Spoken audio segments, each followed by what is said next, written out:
Puji Tuhan, saya jemput Bapak Ibu Saudara kita berdiri. Kita akan mulai ibadah kita pagi ini dengan doa. Segala puji, hormat, segala kemuliaan hanya bagi Bapa di sorga. Engkau yang sudah memilih kami, memanggil dan menetapkan kami untuk menjadi umat tebusan-Mu. Itu sebabnya pagi hari ini kami bersyukur dengan hati yang penuh dengan sukacita. Kami boleh memiliki kesehatan, semangat untuk terus memuji Tuhan dalam segala waktu. Kami tahu hidup ini hanya karena anugerah. Kesempatan yang ada itu hanya karena Tuhan beri. Itu sebabnya pada saat pagi hari ini kami akan memulai ibadah kami. Kami percaya pagi ini ada pertemuan yang luar biasa antara kami dengan pribadi Tuhan. Pada saat kami ada di dalam hadirat-Mu, kami akan mendapatkan kekuatan bagaikan Raja Wali untuk kami terus terbang lebih tinggi pada saat badai itu menimpa kami. Sebelum kami memulai ibadah kami pada saat pagi ini, kami mohonkan pengampunan Tuhan. Ampuni segala pelanggaran kami, ampuni dosa kami, ampuni pemikiran-pemikiran kami yang tidak berkenan kepada Tuhan sepanjang minggu ini. Sehingga pagi hari ini kami diperkenankan oleh Tuhan untuk boleh datang, kami boleh menghampiri takhta kemuliaan-Mu. Kami berdoa buat seluruh pelayan Tuhan yang ambil bagian dalam ibadah pagi hari ini. Kami percaya Roh Kudus mencengkerami kami semua. Kami boleh sungguh-sungguh kami persembahkan seluruh kemampuan kami untuk hormat dan kemuliaan bagi nama Tuhan. Kami percaya hari ini ibadah kami ibadah yang diberkati oleh Tuhan. Ibadah yang menyenangkan hati Tuhan, sehingga ada perkara-perkara besar yang akan terjadi dalam setiap kehidupan kami. Yang sakit disembuhkan, yang lemah dikuatkan, yang susah dihiburkan oleh Tuhan, yang tidak memiliki jalan keluar, Allah sedang merancangkan jalan-jalan yang baru, sehingga mujizat demi mujizat itu kami alami. Kami berdoa dan kami menyerahkan anak-anak-Mu yang masih dalam perjalanan. Tuhan pimpin dan tuntun mereka dengan penuh sukacita dan semangat. Mereka boleh melangkahkan kaki mereka memasuki persekutuan pada saat pagi hari ini. Kami boleh memuji dan memuliakan nama Tuhan. Terpuji nama-Mu. Kami menyerahkan ibadah kami pada saat pagi hari ini ke dalam tangan kasih sayang Tuhan. Izinkan kami untuk bersyafaat buat bangsa dan negara kami Indonesia, dari Sabang sampai Merauke, dari Miangas sampai ke Pulau Rote. Tuhan, kemuliaan-Mu terjadi pada Indonesia, keselamatan terjadi pada Indonesia, dari kota-kota besar, kota-kota kecil, desa, pedalaman, sampai tempat-tempat yang tidak terjangkau oleh manusia. Di sana firman Allah didengarkan oleh mereka. Mereka boleh buka hati mereka dan terima Engkau sebagai Tuhan dan Juru Selamat mereka. Terima kasih, Indonesia diberkati, Indonesia dipulihkan. Pemerintah kami mulai dari Bapak Presiden, Wakil Presiden, kami berdoa buat para menteri, kami menyerahkan polisi, tentara, kami berdoa buat jaksa hakim, DPR, MPR, kami serahkan ke dalam tangan-Mu, Bapak Gubernur, kami berdoa buat Bupati, Wali Kota, Camat, Kepala Desa, Lurah, RT, RW, kami serahkan ke dalam tangan kasih sayang Tuhan. Kami percaya hari ini ada mujizat Tuhan, hikmat yang daripada Tuhan, takut akan Tuhan ada pada pemerintah kami. Terpuji nama-Mu, Indonesia sudah diberkati, pemerintah Indonesia diberkati oleh Tuhan. Kami percaya hari ini hal-hal besar akan terjadi.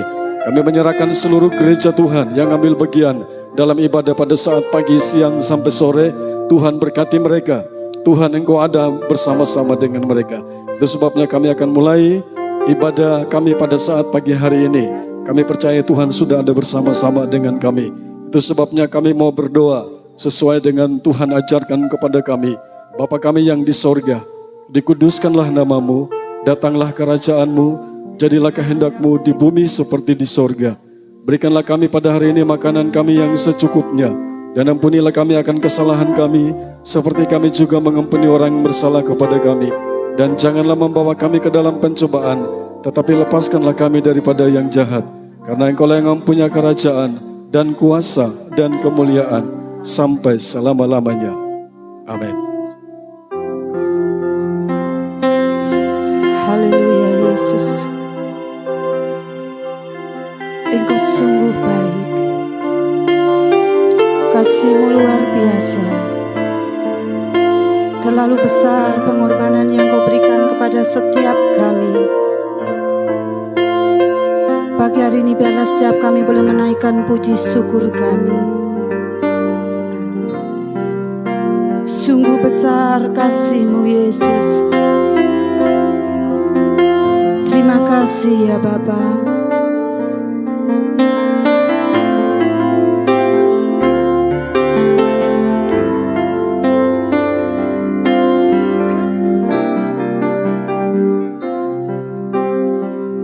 Telah kulihat bukti kasih-Mu. Kau menderita gantikanku. Dengan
Terima kasih ya Bapa.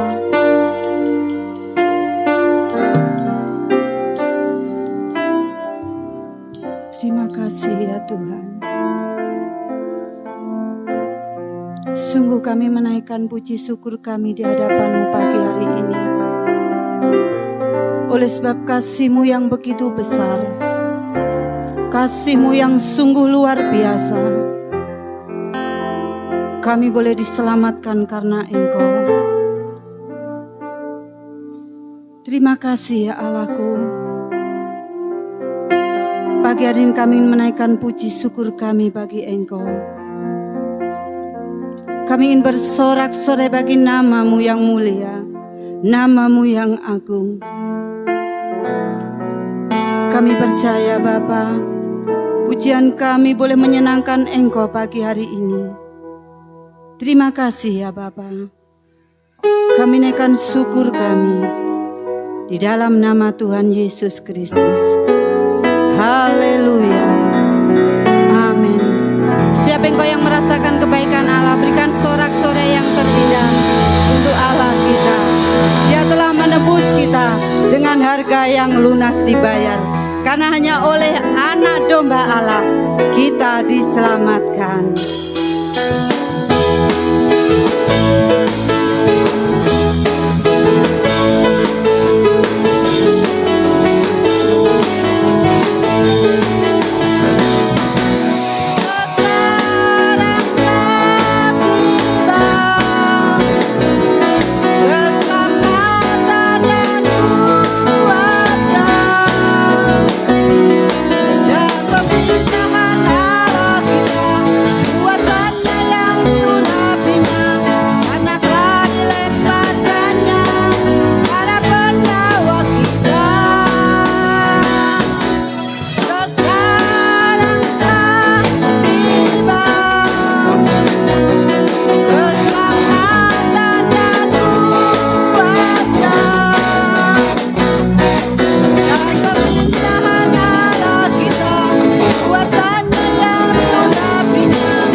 oleh darah anak domba kita diselamatkan.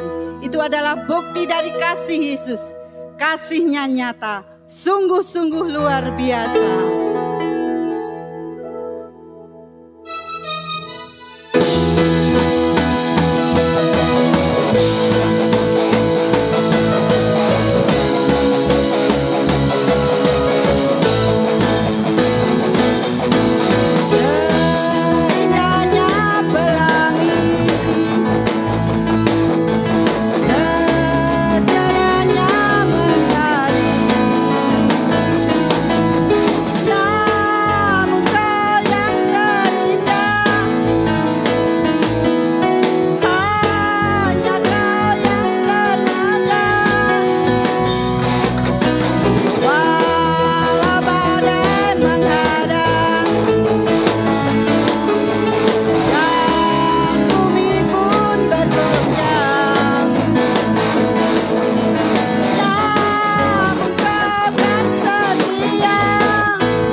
ada di tempat ini, kita boleh merasakan kebaikan Allah yang sungguh luar biasa. Jika hari ini kau merasakan kebaikan Allah, mari kita akan berjoget bersama-sama karena Dia telah menyelamatkan hidup kita. Haleluya. Yes. Amin.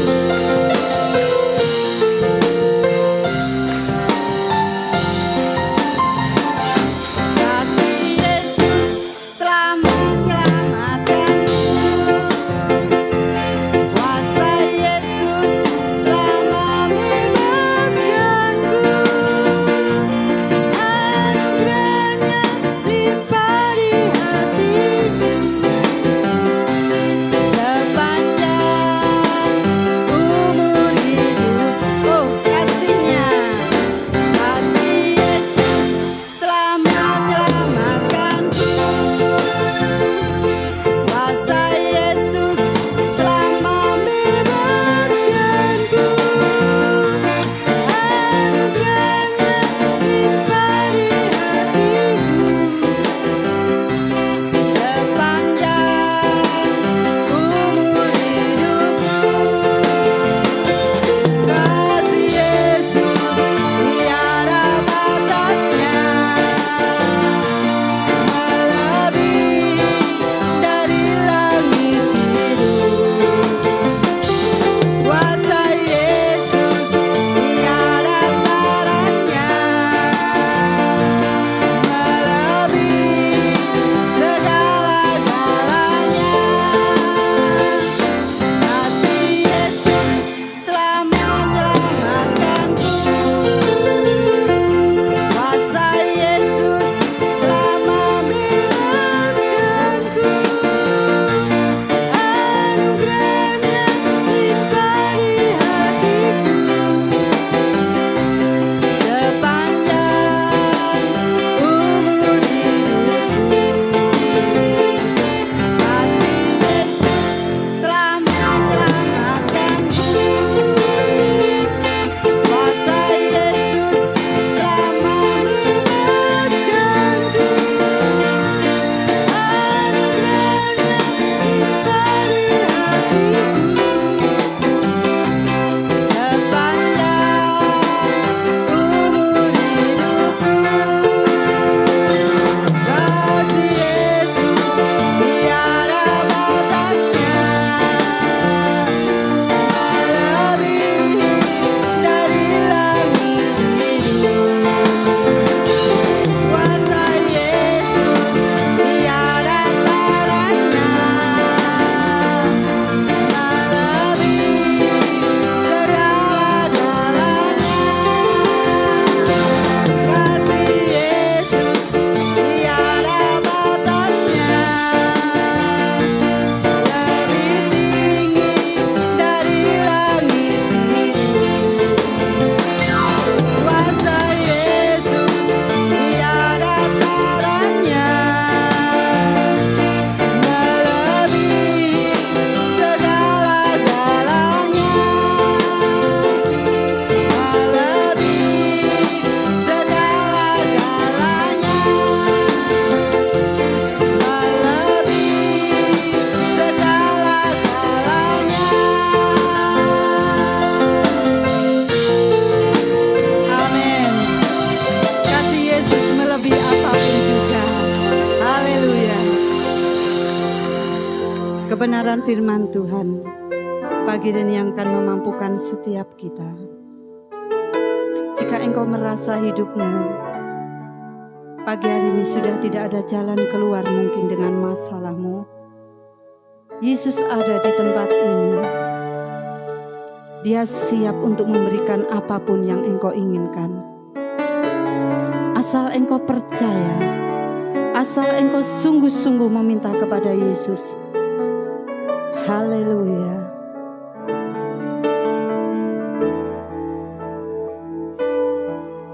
Seperti mentari yang bersinar, seperti itu kasih Bapa, seperti gelombang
kami rasakan dan kami terima sebagai anugerah terbesar melalui peristiwa Paskah yang akan kami rayakan. Cintamu, kasihmu yang menebus kami. Terima kasih Bapa. Kasihmu, kasihmu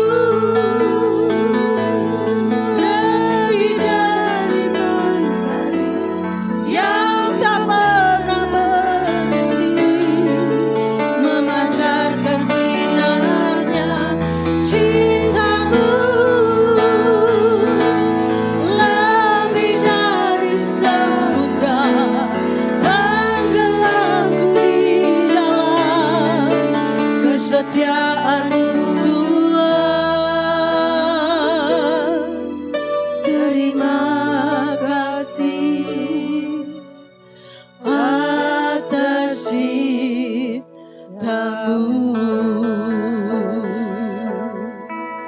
Terima kasih atas cinta-Mu.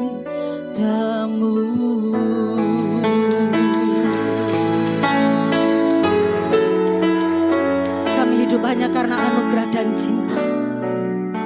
Sebab itu biarlah melalui kehidupan kami, cinta-Mu memancar kepada orang-orang yang ada di sekitar kami.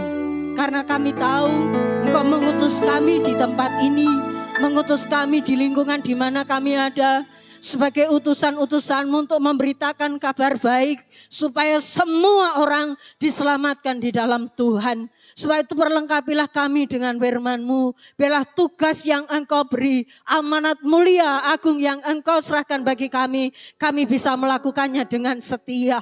Berapa pujian yang kami naikkan di hadapan-Mu, kami percaya sebagai dupa yang harum di hadapan Tuhan. Sebab itu biarlah Tuhan, apapun yang kami persembahkan untuk kemuliaan nama Yesus Kristus.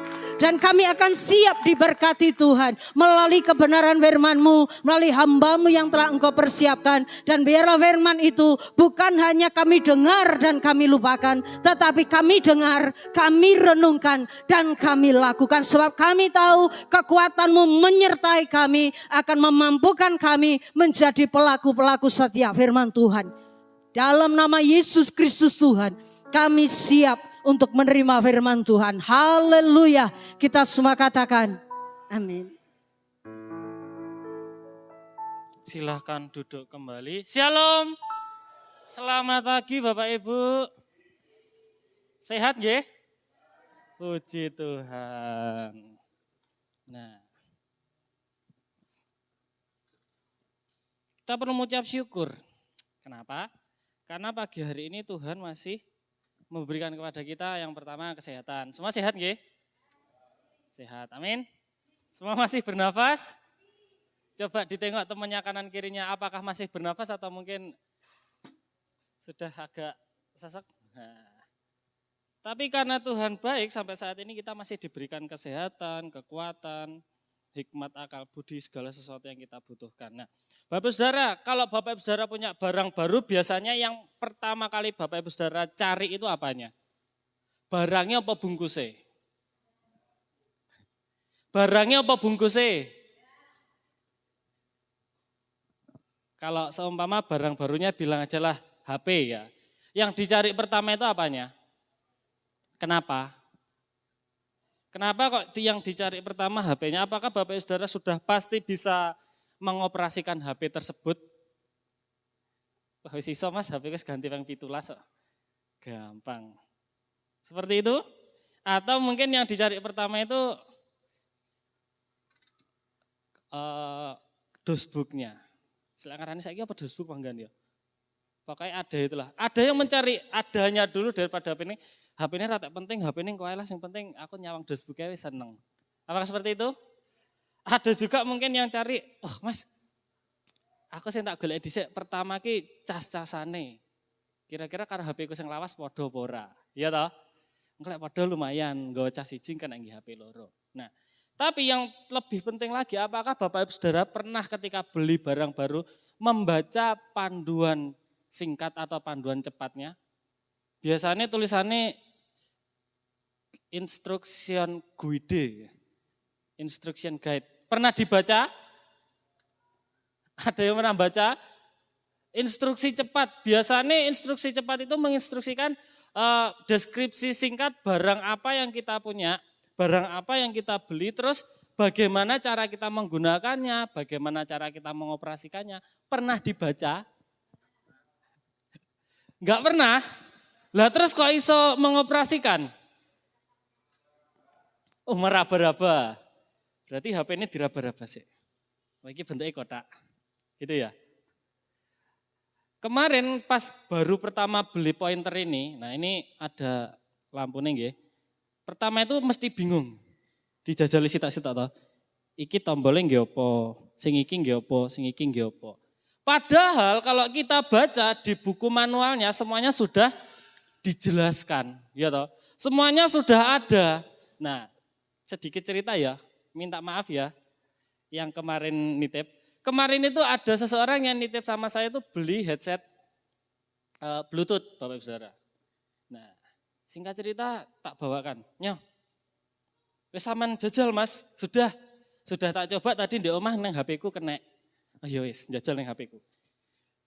Biasanya kalau yang pertama kali saya lakukan itu ada dibuka, disanding nih HP langsung nyambung ya toh karena headset Bluetooth. Tapi disanding nih karo HP nih sing duwe malah ra gelem. Akhirnya lu Mas iki kok mek iso nyambung neng satu HP Mas. Ora tenang. Akhirnya karena terpaksa baca buku manualnya Bapak Saudara. Akhirnya setelah dibaca, oh tibake kena le ngene tibake. Nah, oh iya Mas. Harus secara manual ditautkan ke perangkatnya. Kenapa? Karena HP ini rada lawas Mas. Oh iya wis. Nah, ketika kita tidak tahu sesuatu, kita harus baca instruksinya. Kita harus baca bagaimana cara menggunakan, bagaimana cara mainnya. Nah, kalau Tuhan, pernahkah Tuhan kasih instruksi ke kita? Pernahkah Tuhan secara pribadi kasih instruksi ke Bapak Ibu Saudara? Pernah? Duh. Atau Bapak Ibu Saudara pura-pura enggak peka ya? Karena Tuhan diwe instruksi, lah masa iki kok Tuhan? Dah, masa iki ngene. Pernah? Nah, coba Kak bisa ditayangkan. Karena kita masih ada di dalam subtema besar kita. Tahun perlombaan, masuk gelanggang perlombaan. Saya masih senang, bukan senang sih ya, tapi digerakkan Tuhan dan saya juga masih senang. Membahas tentang satu olahraga, yaitu sepak bola. Loh, kok maju dewe? Nah, ada yang tahu ini stadionnya siapa? Stamford Bridge ya kalau nggak salah ya Mas ya. Nah, Stamford Bridge. Kalau Bapak Ibu Saudara lihat di sini yang Bapak Ibu Saudara lihat pertama kali itu kira-kira apa nih? Dari sekian banyaknya orang yang ada di sini yang jadi pusat perhatian Bapak Ibu Saudara itu siapa? Apakah penonton? Apakah bapak-bapak yang sedang mengibarkan bendera? Atau mungkin para pemain yang ada di sini? Kira-kira yang menjadi fokus utama Bapak Ibu Saudara siapa? Pemain, wasit, pelatih, sing tukang juku ibal, neng pinggir kae, atau siapa? Tentu saja dan seringkali yang menjadi fokus kita adalah langsung ke pemainnya. Ini kalau sing saya kenal dulu ya, Terry sik main ra yo neng Chelsea. Nah, tahun piro ya? Tahun piro Mas? Drogba sik main ra yo.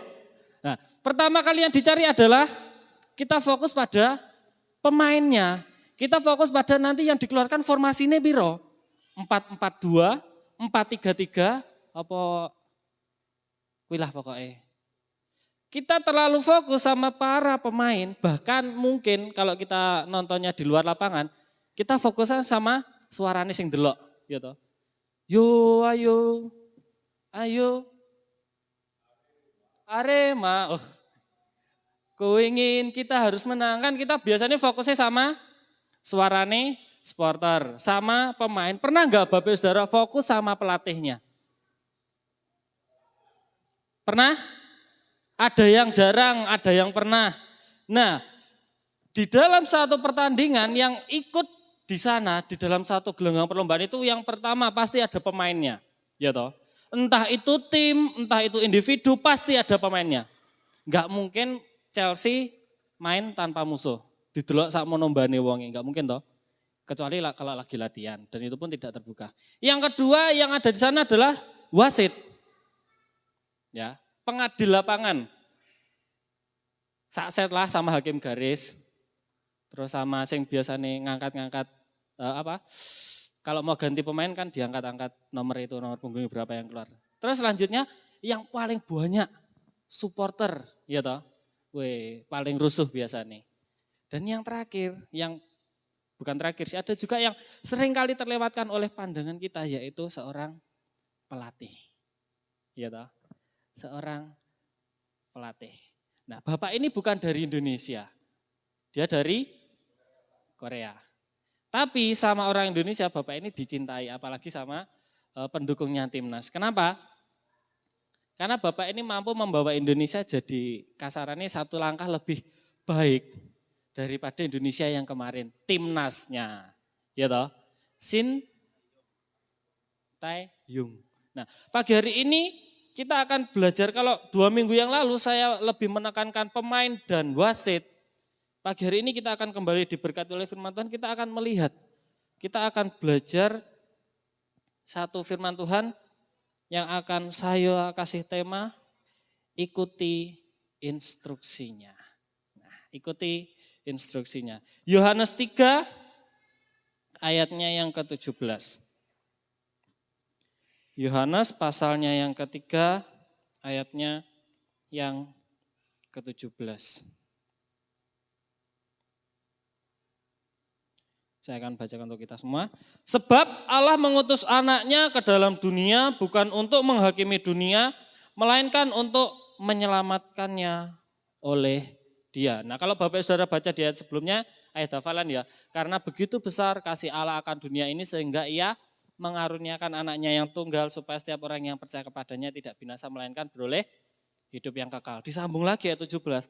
Sebab Allah mengutus anaknya ke dalam dunia bukan untuk menghakimi dunia, melainkan untuk menyelamatkan oleh Dia. Pagi hari ini kita akan belajar. Ikuti instruksinya.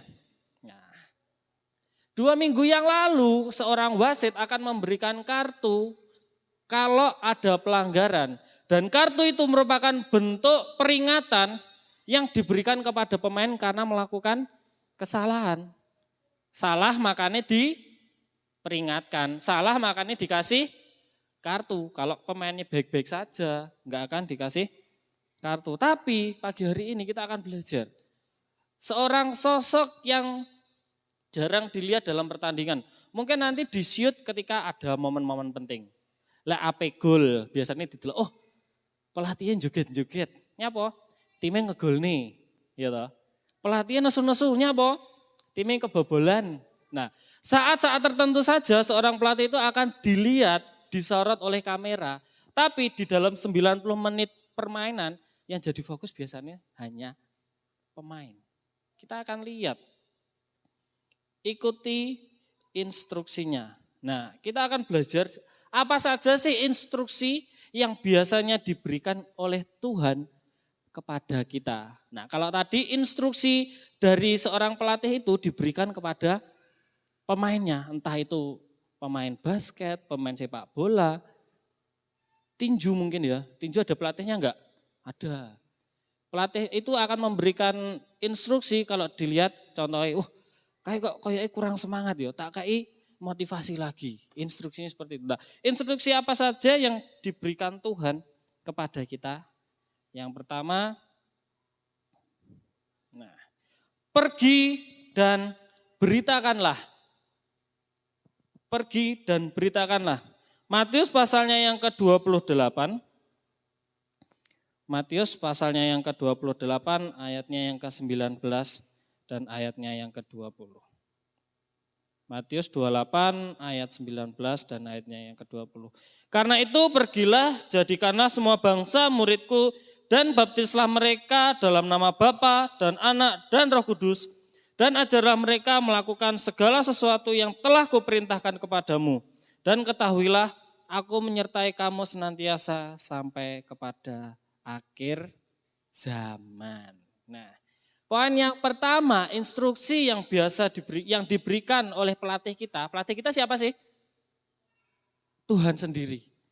Tuhan yang jadi pelatih kita. Kenapa? Karena kita yang jadi pemainnya, enggak mungkin kita jadi pelatih, ya toh, karena kita pemain. Nah, ya diberikan pelatih kepada kita, Tuhan kepada kita. Yang pertama instruksinya adalah pergi dan beritakanlah. Pergi dan beritakanlah. Bukan hal baru lagi ya bagi kita ya. Matius 28 ayat 19 dan 20 ini mungkin kalau ada Bapak Ibu Saudara yang baru mengenal Tuhan, mungkin aku tas dibaptis, tas percaya sama Tuhan, kok moro-moro dikasih instruksi yang kayak begini, piye toh ki? Nah, biasanya kita akan grundel dhisik kalau pemain baru ya toh. Nah, kalau pemain baru ketemu sama pelatih baru biasanya masih ada penyesuaian ya toh, disesuaikan dulu. Oh, tipikalnya pelatihku itu kayak gini. Pelatihku itu wongnya rada kereng kayak Papa Demilek ning lapangan. Kau pinggir senengannya bengok-bengok. Lah enak sing kleru titik engko dibungoki. Oh ada lagi pelatihku tipenya orangnya penyabar. Nang ngarepe wong sabar tapi engko lek wis nang tempat latihan, ngerine ngungkuli si dia kalau lagi marah. Nah, tetapi bagi kita anak-anak Tuhan yang sudah lama ikut Tuhan, pasti kita sudah mengenal seperti apa sih pelatih kita itu. Gitu. Seperti apa sih pelatih saya? Seperti apa sih Tuhan saya? Kalau Tuhan kasih kita instruksi, memberikan instruksi kepada pemainnya, pasti Tuhan sudah lebih dulu tahu batasan-batasan yang kita miliki. Ya toh? Nah, di sini saya juga sempat menuliskan Bapak Saudara. Pelatih itu adalah bisa jadi orang kedua setelah pemain yang bisa mengerti diri pemain sepenuhnya. Orang ketiga yang pertama Tuhan, yang kedua dirinya sendiri, yang ketiga seorang pelatih. Kenapa? Karena pelatih itu dituntut dia harus tahu batasan-batasan apa saja sih yang dimiliki oleh pemainnya. Gitu. Walaupun terkadang pemain itu sendiri nggak tahu, oh aku lo iso tibae, oh aku lo bisa jadi kiper pemain sepak bola, oh aku bisa jadi gelandang, bukan gelandangan ya, gelandang serang contohnya. Pemain ini dia bisa saja tidak mengetahui potensi yang ada di dalam dirinya sendiri, tapi dia ngerti setelah dikasih tahu sama pelatihnya. Nah, pelatih ini dituntut, dia harus tahu. Dan pelatih kita, dia sudah lebih tahu dari segala sesuatu, tapi enggak sok tahu.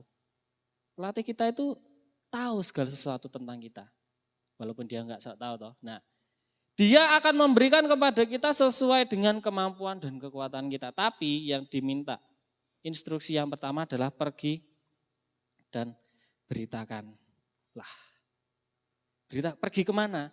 Pergi keluar tentunya. Jangan berada di zona nyaman kita masing-masing. Sekarang kita mungkin penak gerejane nang kene, gede ya. Adem ya Bapak Ibu ya. Dingin?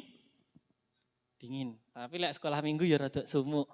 Kalau Bapak Saudara pengen ngerasane, datanglah pelayanan sekolah minggu nganternya anaknya sekolah minggu lho. Pengen ngerasane sauna gratis ya.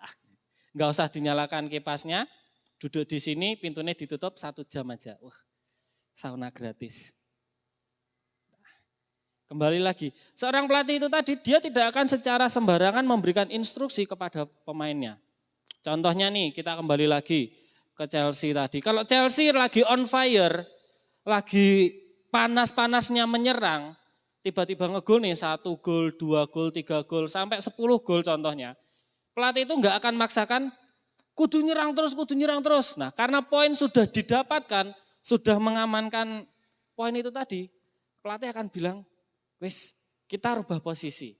Dari yang tadinya menyerang sekarang jadi bertahan. Kenapa? Menit-menitnya menunjukkan, wes 80, tinggal 10 menit lagi bertahan CI, ya toh. Nah, itu siapa yang tahu? Yang tahu pasti seorang pelatih. Kenapa? Karena biasanya pemain itu hanya fokus bermain. Apalagi striker. Striker itu biasanya kudune ngarep. Kayak ndang ngagol nih. Nah, instruksi yang diberikan kepada pemain pasti didasari suatu hal. Enggak mungkin kalau timnya lagi menang, terus tiba-tiba pelatih itu bilang, wis leha-leha ora apa-apa. Wis menang 1-0 lho. Nah, baru 1-0 di dalam jamnya baru menunjukkan menit ke-10. Wis leha-leha ora apa-apa. Wis menang 1-0 lho. Nah, enggak akan kayak gitu kan, tapi pelatih itu akan memberikan semangat terus-terusan motivasi. 1-0 masih bisa kita lebih tambah lagi golnya. Itu instruksi dari pelatih akan membangkitkan semangat para pemainnya. Nah, sekarang pertanyaannya, apakah Bapak Ibu Saudara sudah merasakan instruksi yang dari Tuhan? Sudah mendengarkan instruksi yang dari Tuhan untuk kita semua? Untuk Bapak Ibu Saudara masing-masing sudah didengar? Sudah didengar? Sudah dilakukan? Sudah dilakukan? Kan pertanyaannya gitu toh. Ronaldo, kan dengar toh. Mundur. Nah, dia punya dua pilihan. Mengikuti, menaati apa kata pelatih atau alah diserang enek beke rapopo. Seenek kiper ra masalah. Aku tak leha-leha. Timku diserang aku tak melaku-melaku . Nah, kalau kayak gitu lama-lama nanti pelatihnya juga akan gemes sama pemainnya Bapak Saudara. Iya toh? Kae lek enek bal sing penak ra gol-gol, giliran diserang balik ora gelem mundur. Piye to karepe? Iki anakku sitok iki wis tak kei bolak-balik instruksi yang sama. Sakjane yo krungu lho. Nah, iya toh? Dengar? Dengar. Dilakukan? Engko sik to Tuhan. Aku sik seneng nyerang loh Tuhan. Wah, aku kesel loh Tuhan. Lah kon maju mundur ya Tuhan. Kesel loh Tuhan. Lapangan itu panjangnya berapa meter Mas? Ada yang tahu? 110 ya, nah, kurang lebih 110 meter. Bala kon melayu maju mundur balik peng papat 400 meter setengah kilo loh Tuhan. Para ya lempoh Tuhan. Nah, kita bisa saja beralasan ketika instruksi atau perintah itu diberikan pada kita. Betul? Bisa alasan? Wah, terlalu gampang, terlalu banyak alasan untuk kita. Tapi apakah kita berani menentang perintah yang diberikan kepada kita? Saya biasa nih. Kalau papa sih ngomong, sik. Tapi kalau mama wis ngomong, siap. Biasa nih. Tapi sebaliknya juga, lek mama ngomong, ndang adus, sik toh. Ndang adus, sak game kas mah. Tapi lek papa ngomong, dadah. Kenapa? Karena saya tahu papa dan mama itu pasti mau yang terbaik buat saya. Gitu. Lendang adusnya apa? Kejutan kok moro-moro enek sing teko rene. Weh, nah kan contohnya. Pernah saya digitukan Bapak Saudara. Sampeyan kok lek pergi nang omahe si iki nggih celana panjang, nggih klambi sing rapi ya. Lha nyapa? Wis to, ndang. Nah, padahal sebelumnya mama itu sudah di briefing. Nanti Mas Steven mau dikasih kejutan, jangan dikasih tahu ya. Tapi karena mama enggak tego, saya tuh pertama pakai celana boxer pendek, pakai kaos, pakai jaket. Akhirnya saya ganti celana panjang. Nah, instruksi dari mama, pelatih saya. Mama itu enggak pengen, engko aku lek pas dikasih kejutan, enggak siap. Celanane endek, apa yang aku lek difoto malah kita enggak rapi. Nah, seorang pelatih pasti akan berusaha memberikan yang terbaik untuk anak asuhnya. Boleh itu individu sekali lagi atau di dalam tim. Gitu. Kecuali pelatih Indonesia. Lah wis disogok kertas abang jumlahe rada akeh no. Wis ra apa-apa lah, timku kalah ra apa-apa, sing penting aku entuk cuan, gitu. Tetapi pelatih yang baik dia tidak akan membiarkan anak asuhnya, dia tidak akan membiarkan timnya mengalami kegagalan di dalam pertandingan. Oke, kalau gagal di dalam latihan masih enggak apa-apa, ya toh? Karena ketika di dalam latihan masih bisa diperbaiki nantinya, diperbaiki lagi. Tapi kalau sudah di dalam pertandingan, perlombaan, seorang pelatih pasti pengen nih anak asuhnya itu all out. Memberikan yang terbaik. Makanya instruksi atau perintah dari pelatih itu biasanya lewat satu orang. Biasanya. Nah kalau Bapak Saudara bisa nih lihat, pasti ada satu pemain yang dipanggil. Kalau enggak itu ketika pergantian pemain, ada satu pemain yang dititipi pesan sama pelatihnya. Supaya pesan itu, instruksi itu disampaikan juga ke pemain yang lain. Nah, jadi perintah yang diberikan itu tidak hanya tidak hanya untuk satu orang saja, tetapi untuk satu tim yang sedang bermain. Nah, gimana kalau ada satu orang di dalam tim yang enggak dengar-dengaran, yang enggak mau melakukan? Nah, kita flashback 2 minggu yang lalu. 2 minggu yang lalu, satu kena kartu merah, tim itu akan pincang, gitu. Bisa saja dibilang pincang. Apalagi kalau yang kena kartu merah, kiper. Wes 3 kali pergantian karena cedera, kiper kena kartu merah, mau nggak mau harus ada satu pemain yang dikorbankan jadi kiper. Itu kerugian ya. 1.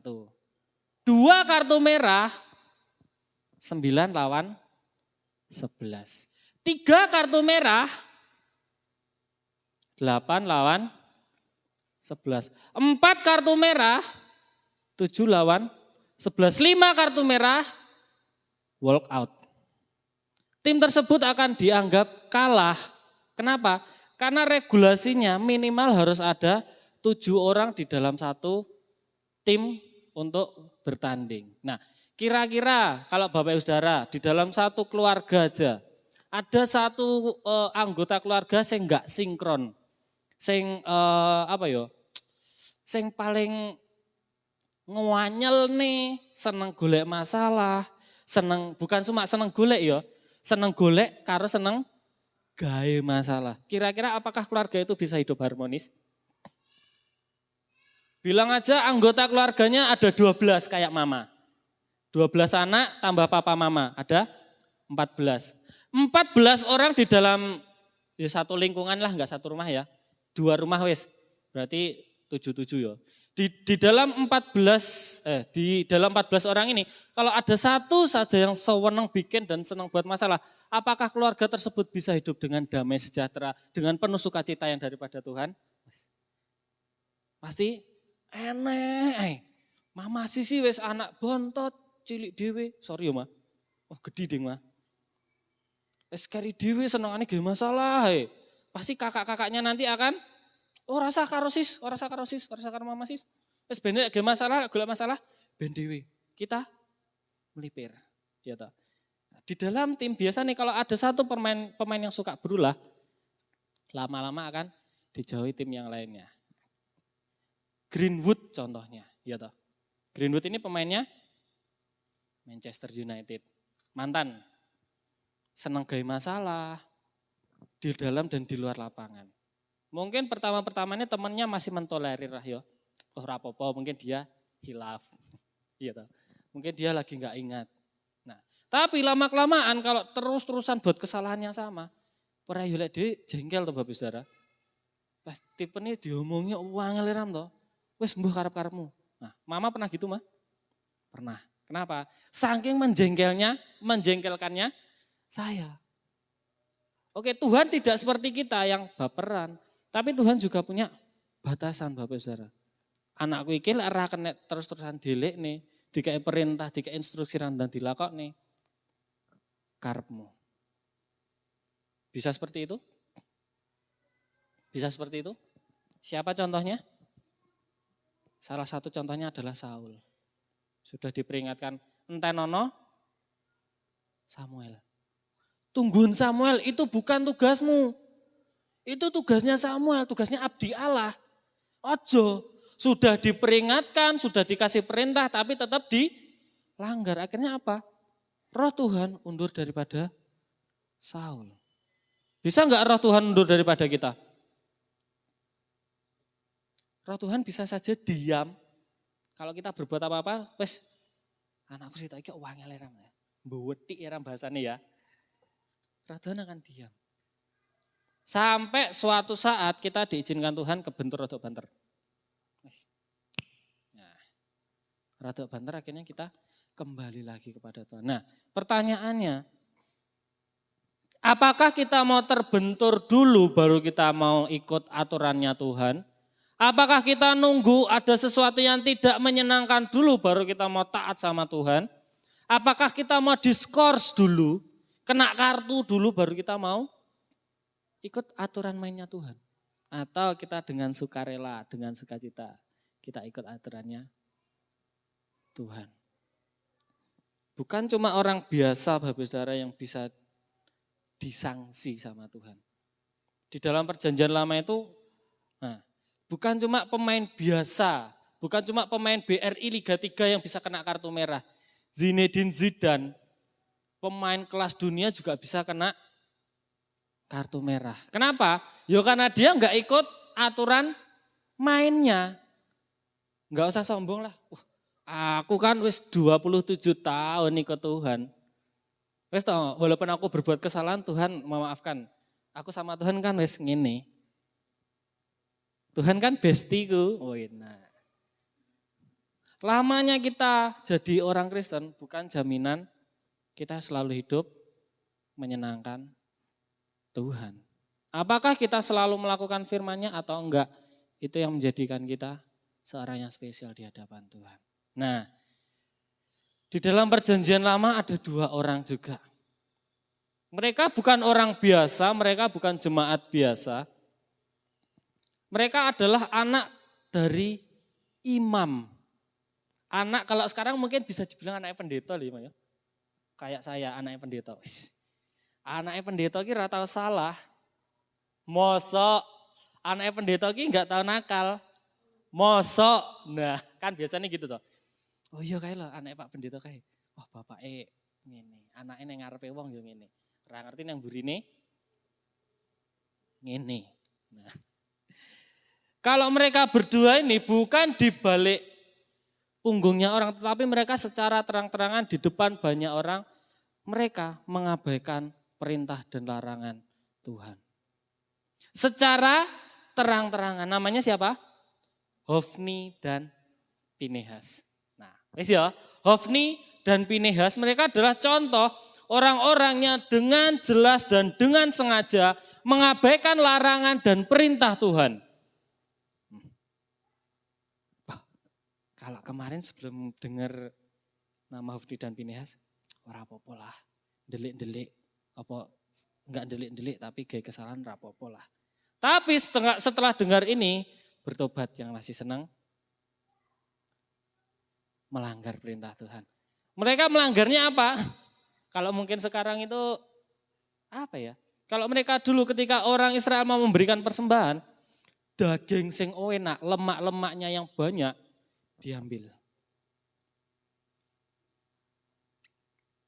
Diambil, bukan dipersembahkan tetapi dimakan, dipangan dewe. Kalau bahasa kerennya sekarang bisa dibilang korupsi. Korupsi apa? Korupsi persembahan-persembahan orang Israel. Nah, sebelum bangsa Israel datang pada Tuhan, mereka memberikan persembahan, lemak-lemak dan segala bagian yang terbaik itu dikasih di mezbah bakaran, diunjukkan untuk Tuhan. Ya toh. Nanti untuk imam dan keluarganya ada bagiannya sendiri. Untuk pelayan-pelayan Tuhan ada bagiannya sendiri. Tapi mereka berdua secara terang-terangan, kalau Bapak Saudara mau baca, di dalam 1 Samuel 2 ayat 12 sampai ayatnya yang ke-17. Di situ diceritakan dengan jelas bagaimana Hofni dan Pinehas ini melakukan sesuatu yang tidak berkenan kepada Allah secara terang-terangan di depan orang Israel. Orang Israel lagi mempersembahkan korban, dijukuk korban. Wah, iki enak. Pakai garpu, matanya 3, dicucuk. Nah, mungkin kalau sekarang saya gambarkan, Bapak Ibu Saudara contohnya nih, lagi persembahan. Saya persembahan marmono tak cukup. nek 50.000 lumayan tak sai. Nah, contohnya seperti itu. Itulah yang dilakukan Hofni dan Pinehas. Mereka secara terang-terangan menolak perintah Allah, melanggar perintah Allah. Apa yang terjadi? Ada konsekuensinya. Konsekuensinya yang pertama, ketika bangsa Israel perang lawan Filistin, tabut Tuhan dirampas oleh Filistin. Tabut Tuhan ini menggambarkan kehadiran Allah di tengah-tengah bangsa Israel. Itu bisa sampai direbut oleh musuhnya. Pura keterlaluan toh. Sesuatu yang seharusnya jadi milik saya dari papa, moro-moro karo Yosua direbut. Yes. Neh. Terus kasarannya saya kalah. Nah, seperti itu contoh gambarannya. Yang pertama, tabut Tuhan ketika orang Israel melawan orang Filistin dirampas oleh orang Filistin. Yang kedua, di dalam peperangan itu Hofni dan Pinehas tidak selamat. Mereka meninggal, Bapak Saudara. Nah, ini adalah ganjaran atau konsekuensi yang bisa diterima ketika kita tidak dengan sungguh-sungguh melakukan instruksi yang diberikan oleh pelatih kita. Ya toh? Yang diberikan oleh Tuhan kita. Mungkin saja itu bisa berdampak hanya kepada saya yang berbuat kesalahan. Kalau saya mainnya, bertandingnya 1 musuh 1. Wah, sing kalah aku tok. Sing diantemi aku tok lek di gelanggang tinju ya toh. Sing bonyok mek gur aku tok. Tapi kalau di dalam satu tim sepak bola, tim bola voli, bola basket, apalagi pokoknya sing bertim-tim itu, satu yang melakukan kesalahan akan berdampak kepada satu tim tersebut. Ya toh, kayak itu tadi, satu orang kena kartu merah, pincang timnya. 2, 3, 4, sampai 5 kena kartu merah, satu tim kena kasarannya didiskualifikasi dari pertandingan tersebut. Nah, sekarang pertanyaannya apakah kita masih mau mendengarkan instruksi dari pelatih atau kita acuh enggak acuh sama pelatih kita. Nah, pilihan ada di tangan kita masing-masing. Yang kedua, instruksi apa yang diberikan oleh Tuhan kepada kita? Setelah kita pergi kepada mereka, memberitakan firman Tuhan, memberitakan kabar baik itu, kita juga harus mengasihi. Kasihilah. Matius 22 ayat 37 sampai ayatnya yang ke-40. Minta tolong mungkin bisa dibacakan salah seorang bapak ibu atau anak-anak kakak-kakak pemuda remaja. Matius 22 ayat 37 sampai ayatnya yang ke-40.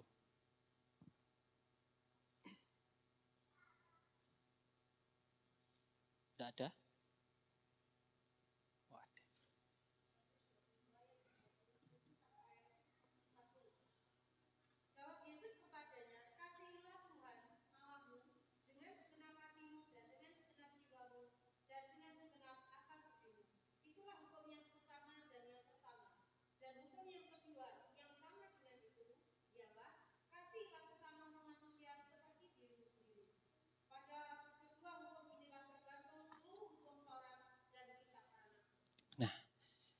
Instruksi yang kedua kita harus mengasihi.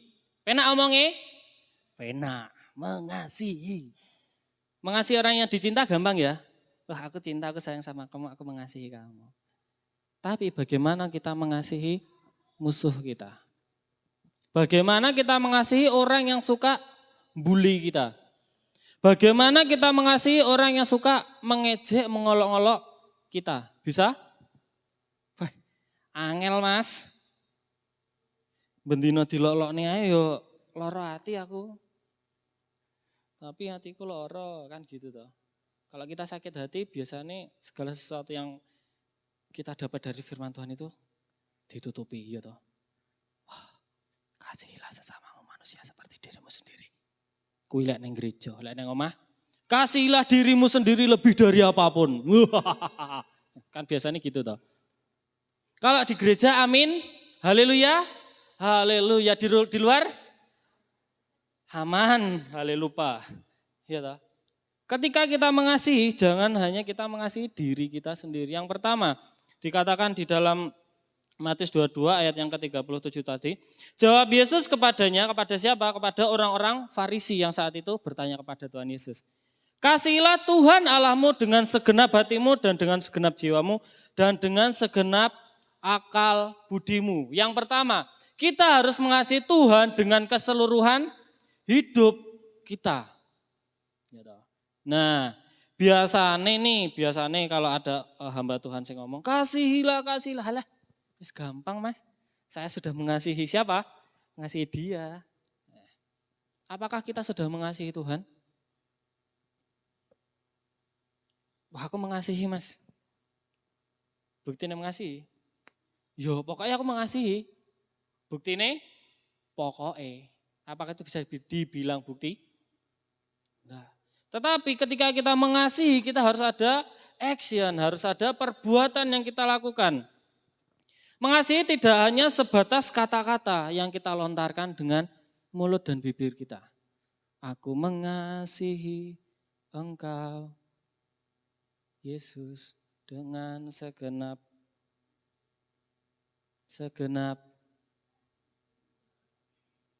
Nah, mengasihi segenap hati. Kalau aku mengasihi Tuhan dengan segenap hati, si dia dapat apa? Dapat empedu ya. Enggak seperti itu saudara. Mengasihi Tuhan dengan segenap kehidupan kita berarti kita, yang pertama kita harus taat sama dia. Ya toh? Mengasihi itu enggak hanya berbicara kita memanjakan, terus kita bilang bendina dilus-lus. Kayak contohnya saya mengasihi gendut tuh, tak lus-lus, tak kasih makan, tak kasih minum. Tapi ketika kita mengasihi Tuhan, berbicara tentang ketaatan dan rasa hormat kita kepada Tuhan. Apakah masih taat sampai saat ini Bapak Ibu? Amin. Masih taat? Amin. Masih menghormati Tuhan? Amin. Menghormati Tuhan itu Mas. Selamat pagi Bapak, selamat pagi Yesus. Apakah seperti itu? Enggak. Di dalam kehidupan kita mau melakukan firman Tuhan. Hidup kita enggak suka-suka kita sendiri. Suka-sukaku Tuhan, enggak. Suka-sukamu Tuhan. Ketika hidup kita mau ikut jalan mainnya Tuhan, menghormati Tuhan itu bukan kok sekedar kita hanya hormat seperti kita menghormati bendera. Tetapi di dalam keseharian kita, apakah kita masih mendahulukan Tuhan daripada yang lain? Apakah kita mentaati Tuhan daripada yang lain? Apakah kita bisa all out untuk Tuhan daripada yang lain? Nah, pertanyaannya kan itu. Itu bisa hanya kita dan Tuhan yang tahu jawabannya ya. Kalau sekarang mungkin Bapak Ibu Saudara ditanya, mengasihi Tuhan? Amin. Di dalam perkataan. Tapi di dalam hati nih, tenan rayo aku mengasihi Tuhan rayo. Nah, itu hanya kita dan Tuhan yang tahu. Nah, di situ kan dibilang loving God, loving each other. Kita mengasihi Tuhan, kita juga harus mengasihi orang lain. Bapak Ibu, apakah mengasihi saudara yang ada di sebelah kanan atau kirinya? Mengasihi? Tenan nih. Mengasihi ra? Tahu enggak siapa namanya yang ada di sampingnya? Tahu enggak apa kesukaannya yang di sampingnya? Loh, jangan tanya. Kalau tanya sekarang ya jenenge ngerpek wi. Tahu enggak apa yang paling enggak disukai di sebelahnya? Ayo. Katanya mengasihi. Mengasihi Tuhan enggak? Mengasihi. Tahu enggak yang diseneng Tuhan? Oh, apa ya Mas? Lali. Nah, kalau kita bilang kita mengasihi Tuhan berarti kita harus yang pertama kenal dulu sama Tuhan. Ya toh? Kalau kita mengasihi orang terbalik, enggak perlu kita kenal dulu kita bisa mengasihi orang.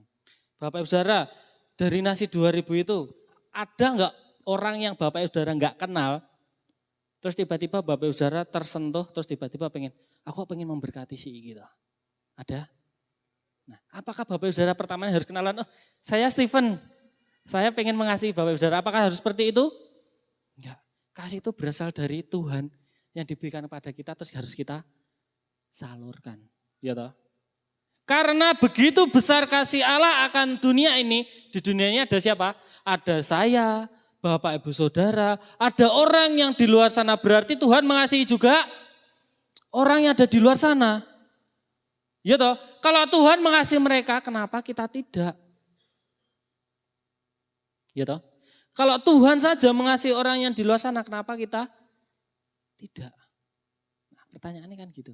Kalau kita bilang kita mengasihi Tuhan, yang kedua kita juga harus mengasihi sesama. Puji Tuhan loh, kalau gereja kita sudah mulai bergerak melakukan instruksi yang kedua, yang pertama dan kedua. Yang pertama pergi, sudah pergi toh.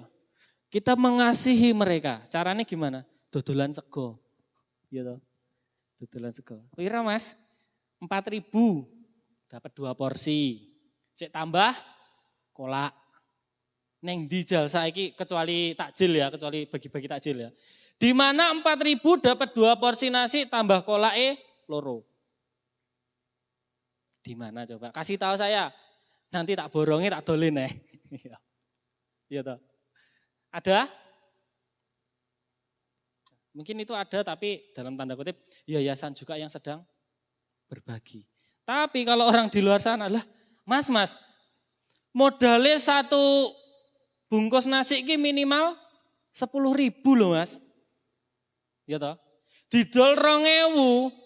Lah aku untuk badi kondi.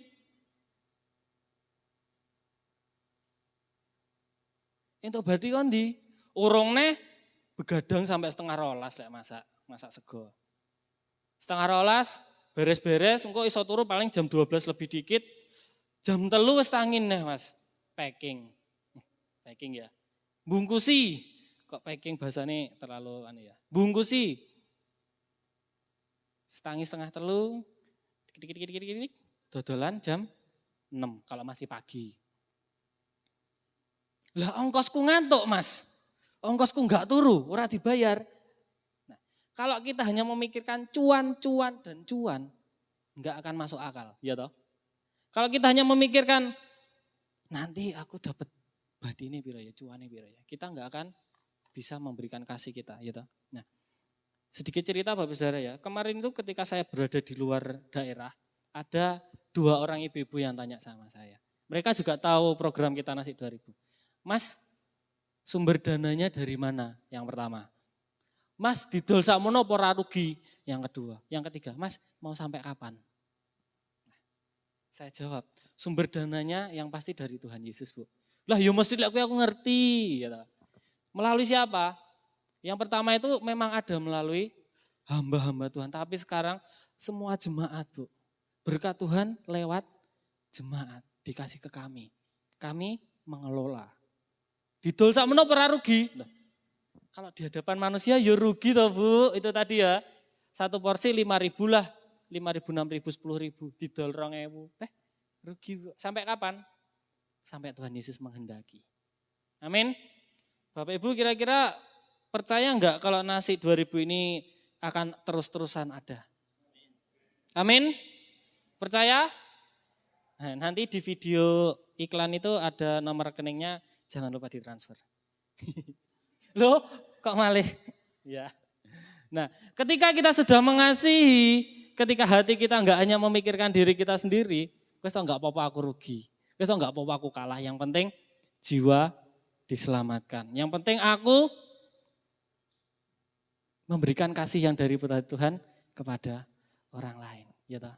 Ketika kita mengasihi tidak akan ada batas. Kemarin mama coba cerita, dikit lagi.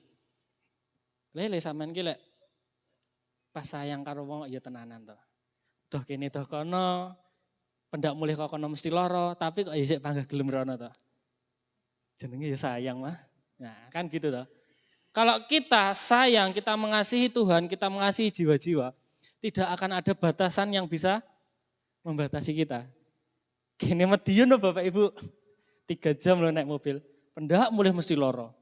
Tapi aku seneng kok rono. Lainnya apa? Ya. Tuhan kau tahu Tuhan. Doakan aja tahun depan. Amin. Kan kita berandai-andai nggak apa-apa toh, berencana. Tapi serahkan segala sesuatunya ke Tuhan. Nah, supaya kita bisa menyerahkan segala sesuatunya kepada Tuhan, Instruksi Tuhan yang terakhir, yang ketiga kepada kita.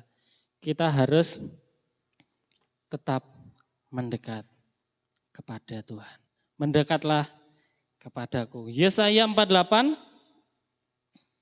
ayatnya yang ke-16. Yesaya 48 ayatnya yang ke-16. Mendekatlah kepadaku, dengarlah ini dari dahulu tidak pernah aku berkata dengan sembunyi, dan pada waktu hal itu terjadi aku ada di situ. Dan sekarang Tuhan Allah mengutus aku dengan rohnya. Nah, berbicara ketika bangsa Israel dekat kepada Tuhan, segala sesuatu yang diinginkan, yang direncanakan umat Israel dibuat sama Tuhan berhasil. Segala sesuatu yang direncanakan sama Tuhan yes. Pokoknya seterus dengan jalannya Tuhan. Gitu. Kalau saya dekat sama mama, aku kok nggak sarapan, tapi aku tumbas sarapan yang samcik ya. 10.000 ya, Ma. Nah, iya. Kenapa? Karena saya memiliki kedekatan sama mama. Moro-moro isu-isu aku tekong gini, Bu Yus. Kok Bu Yus? Bu Kus, nyuwun mam. Gimana Bu? Ya. Kenapa? Karena saya juga memiliki kedekatan sama Bu Kus. Nah, moro-moro. Aku tekong gini kepala sekolahku Bapak Saudara. Kenal we ora patek. Cedek yo ora patek. Biasanya saya ngechat Bapak itu kalau ada keperluan saja. Moro-moro sesuk, Pak, saya tadi belum sarapan. Ngomongnya Bapak itu pasti syukur. Aku ya rumah masak le, waduh. Nah, apakah berani saya bilang itu ke Bapak Kepala Sekolah saya? Kira-kira wanira? Ya ora lah aku kok. Karena saya tidak memiliki kedekatan yang intim dengan Bapak itu. Saya enggak akan berani. Jangankan ngomong langsung, biasanya chat-chatan aja rada sungkan-sungkan gimana gitu, deg-degan gimana gitu. Apakah ini cinta? Oh bukan. Ternyata aku luwe ketis orang mangan. Kalau kita dekat sama Tuhan, apapun yang kita minta, apapun yang sedang kita pergumulkan, kita akan dengan mudah ngomong sama Tuhan. Tuhan, hari ini berat ya Tuhan. Pekerjaanku berat. Segalanya berat. Bahkan timbangannya tambah naik Tuhan. Nah, segala sesuatu yang kita sedang pergumulkan, kita bisa ngobrol sama Tuhan secara langsung. Itu kalau kita punya kedekatan sama Tuhan. Tapi kalau kita tidak memiliki kedekatan sama Tuhan, jangankan kita mau cerita, kita datang aja sungkan, izin. Nyapa nang gereja? Aku juarang doa saiki tapi ketemu Tuhan rada izin nih. Nyapa nang gereja? Lah aku saiki karo papa mama atau dibesuki dadi rada izin nang gereja. Ketika kita tidak memiliki kedekatan dengan orang lain dan dengan Tuhan, kita akan malu-malu datang kepadanya. Nah maka dari itu milikilah kedekatan dengan Tuhan. Bukan kok kita sok mendekat dengan Tuhan, tapi itu yang memang Tuhan inginkan dari kita. Tuhan tidak menciptakan dunia dan isinya dan manusia untuk selalu dihukum. Didik-didik dihukum, didik-didik dihukum. Tapi karena Tuhan mengasihi kita, Tuhan selalu memberikan yang terbaik pada kita. Nah ini tadi ada yang kelewatan satu Bapak Saudara. Yeremia 29 ayat 11. Sebab aku ini mengetahui rancangan-rancangan apa yang ada padaku mengenai kamu, demikianlah firman Tuhan, yaitu rancangan damai sejahtera dan bukan rancangan kecelakaan, untuk memberikan kepadamu hari depan yang penuh harapan. Amin. Nah, hari depan yang penuh harapan diberikan kepada Tuhan, kepada orang yang dekat dengan Tuhan. Nah, gitu. Maka dari itu miliki kedekatan sama Tuhan sekarang. Kalau kita dekat sama Tuhan, kita enggak akan lagi malu-malu sama Tuhan. Kita enggak akan lagi enggak enak ketika kita mau dekat datang sama Tuhan. Itu kalau kita punya kedekatan yang sama Tuhan. Gitu. Nah, kita pagi ini belajar. Kalau instruksi itu diberikan, pasti ada sesuatu yang tidak beres. Atau ada sesuatu penting yang mau diberikan kepada kita. Instruksi apa lagi yang kira-kira Allah taruh di dalam hati kita masing-masing Bapak Ibu Saudara? Pasti ada toh? Ada. Hamba-hamba Tuhan di sini membicarakan tentang firman Tuhan, tetapi firman Tuhan itu juga berbicara di dalam hati kita masing-masing. Tuhan bisa berbicara kepada kita melalui perenungan kita pribadi. Dan di situ Tuhan juga menyisipkan, memberikan instruksi-instruksinya. Nah, sekarang pertanyaannya, apakah Bapak Saudara mau melakukan instruksi atau perintah Tuhan atau mau mengabaikannya? Nah, seperti yang saya bilang tadi, seorang pelatih dia akan selalu berusaha membawa timnya menuju kemenangan dan bukan kekalahan. Demikian juga dengan Tuhan kita. Tuhan sudah memberikan teladan ketaatan lewat instruksi Bapa. Gitu. Bahkan sampai ia menyerahkan nyawanya untuk kita. Nah, apakah kita masih mau meragukan kuasa dan kasih-Nya kepada kita? Tuhan sudah merelakan segala miliknya untuk kita dan sekarang giliran kita untuk membuktikan kasih kita kepada Allah. Amin untuk firman Tuhan. Biarlah firman Tuhan ini boleh kita renungkan di dalam kehidupan kita. Setiap instruksi yang diberikan kepada kita jangan lagi kita sepelekan. Jangan lagi instruksi itu kita, itu mungkin untuk si A, untuk si B. Tapi instruksi itu untuk saya. Kenapa?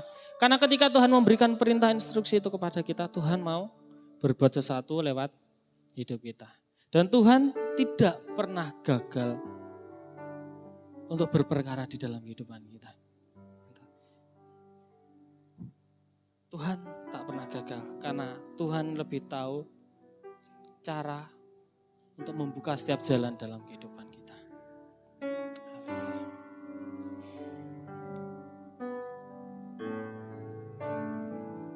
Ku percaya Kau Tuhan yang tak pernah gagal, menjadikanku lebih dari pemenang. Ku percaya Kau Tuhan yang tak pernah lalai, menepati janji-janji. Yang percaya sama janjinya Tuhan, yang percaya sama Tuhan, mari kita mau ikrarkan lagu ini dengan sungguh-sungguh. Kami mau percaya kepadamu Tuhan, Engkau yang tidak pernah gagal dalam hidup kami. Lebih dari pemenang, ku percaya Kau Tuhan yang tak pernah lalai, menepati janji-janji. Karena Tuhan yang tahu hidup kita, Dia tidak akan pernah gagal dalam hidup kita. Lebih tahu cara membuka jalanku, lebih mengerti cara Engkau yang tahu, lebih tahu cara membuka jalanku. Engkau yang lebih mengerti cara untuk menolong hidupku. Ku percaya Kau Tuhan yang tak pernah gagal, menjadikanku lebih dari pemenang. Ku percaya Kau Tuhan yang tak pernah lalai, menepati janji. Ku percaya Kau Tuhan, ku percaya Kau Tuhan yang tak pernah gagal, menjadikanku lebih dari pemenang.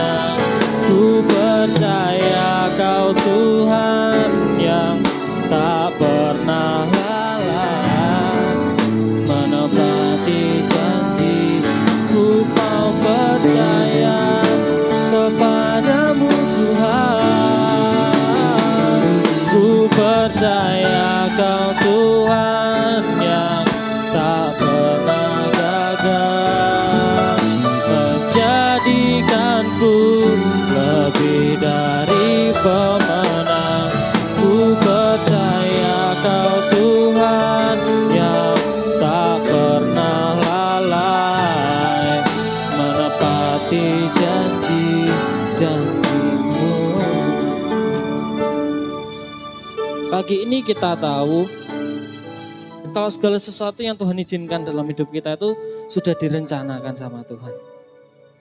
Dan segala sesuatu yang Tuhan buat dalam hidup kita, rancangan penuh dengan masa depan. Tuhan tidak pernah merancangkan kecelakaan, kegagalan dalam hidup kita. Tapi sesekali Dia mengizinkan itu terjadi. Supaya apa? Supaya kita bisa kembali lagi nengok sama Tuhan. Kalau pemain itu terlalu sibuk sama dirinya sendiri, dia nggak akan tahu instruksi apa yang diberikan sama seorang pelatih. Maka dari itu Tuhan mengizinkan kita mengalami goncangan, mengalami permasalahan. Supaya apa?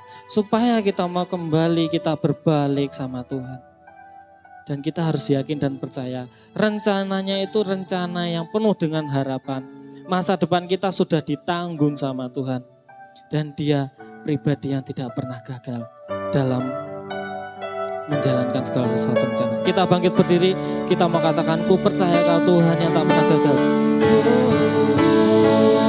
Ku percaya Kau Tuhan yang tak pernah gagal, menjadikanku lebih dari pemenang. Ku percaya Kau Tuhan yang tak pernah lalai, menepati janji. Karena aku percaya Kau tak pernah gagal. Ku percaya Kau Tuhan yang tak pernah gagal, menjadikanku lebih dari pemenang.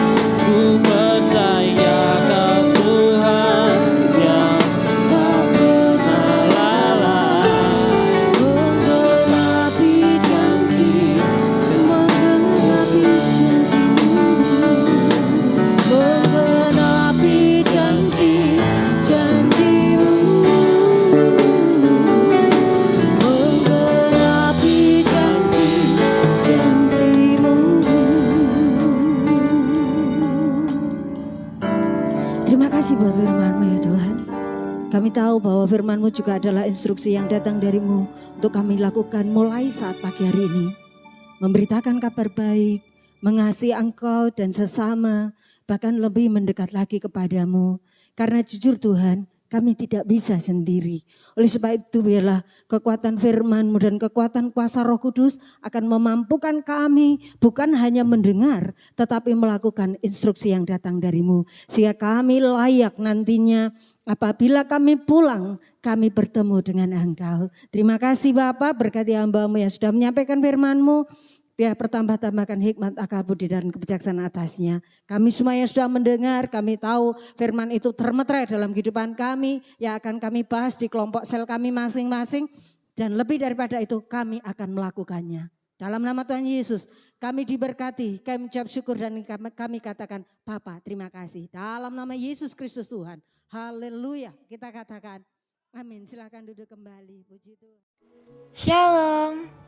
Berikut adalah warta sepekan di GBI Diaspora Sejahtera Karanganyar. Hari Senin, ibadah sel di kelompok masing-masing pukul 6 sore. Kelompok penataran di tempat Bapak Widodo, kelompok Bapak Heri di tempat Ibu Kusmawati, kelompok Bapak Priyo di tempat Bapak Winardi, kelompok Bapak Prihadi di tempat Ibu Soini, kelompok Bapak Nur Cahyadi di tempat Ibu Sumarsi, kelompok Bapak Subandi di tempat Bapak Janan, kaum muda di tempat Kak Jaya. Hari Rabu ada latihan persembahan pujian untuk sekolah minggu pukul 3:30 sore.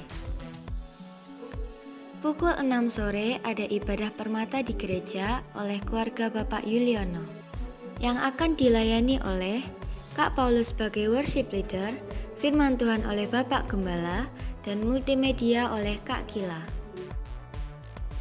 Setelah ibadah permata, Bapak dan Ibu latihan persembahan pujian untuk Paskah.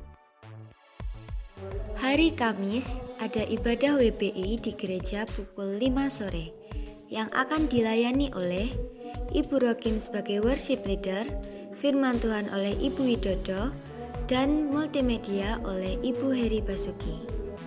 Setelah ibadah WPI, ada gladi bersih persembahan pujian Bapak dan Ibu. Hari Jumat ada ibadah Jumat Agung pukul 6 pagi yang akan dilayani oleh Kak Eca sebagai worship leader, tim Faithful Dancer, singers oleh Ibu Yuyun dan Ibu Dia Ayu, multimedia oleh Kak Kila, doa syafaat oleh Bapak Gembala. Pelayan perjamuan suci oleh Ibu Meta, Ibu Widodo, Ibu Sietno, dan Ibu Sistiani. Asyar oleh Bapak Ibu Sietno dan Bapak Ibu Nur Cahyadi.